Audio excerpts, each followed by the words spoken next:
Technology దిగ్గజం Microsoft మరోసారి ఉద్యోగుల తొలగింపుకు సిద్ధమవుతోంది. వచ్చే వారం మరికొంతమంది ఉద్యోగులను ఇంటికి పంపించేయబోతున్నట్టు విశ్వసనీయ వర్గాల ద్వారా తెలుస్తోంది. గత 18 నెలల కాలంలో మైక్రోసాఫ్ట్ చేపట్టనున్న 4వ అతిపెద్ద ఉద్యోగాల కోత ఇదే కావడం గమనార్హం. ఈ పరిణామం టెక్ వర్గాల్లో తీవ్ర చర్చనీయాంశంగా మారింది. గత కొంతకాలంగా అనేక టెక్ కంపెనీలు ఆర్థిక మాంద్యం భయాలు, వ్యయ నియంత్రణ చర్యలు, ఆర్టిఫిషియల్ ఇంటెలిజెన్స్ వంటి నూతన సాంకేతికలపై దృష్టి సారించడం వంటి కారణాలతో ఉద్యోగులను తొలగించేస్తున్నాయి. ఈ క్రమంలోనే మైక్రోసాఫ్ట్ కూడా పలుమార్లు లే ఆఫ్స్ ప్రకటించింది. వచ్చే వారం మరికొందరిని తొలగించబోతోంది. అయితే ఈ తొలగింపులు ఏ విభాగాల్లో ఉంటాయి అనే దానిపైన ఇంకా క్లారిటీ లేదు. ఈ వార్తలతో మైక్రోసాఫ్ట్ ఉద్యోగుల్లో ఆందోళన నెలకొంది. వరుస లే ఆఫ్లతో ఉద్యోగ భద్రతపై నీలి నీడలు కమ్ముకుంటున్నాయని పలువురు ఆవేదన వ్యక్తం చేస్తున్నారు.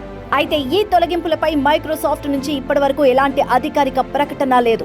గతంలో చేపట్టిన తొలగింపుల సమయంలో మారుతున్న మార్కెట్ పరిస్థితులకు అనుగుణంగా సంస్థాగత పునర్వ్యవస్థీకరణలో భాగంగానే ఈ కఠిన నిర్ణయాలు తీసుకుంటున్నామని కంపెనీ యాజమాన్యం వెల్లడించిన సంగతి తెలిసిందే.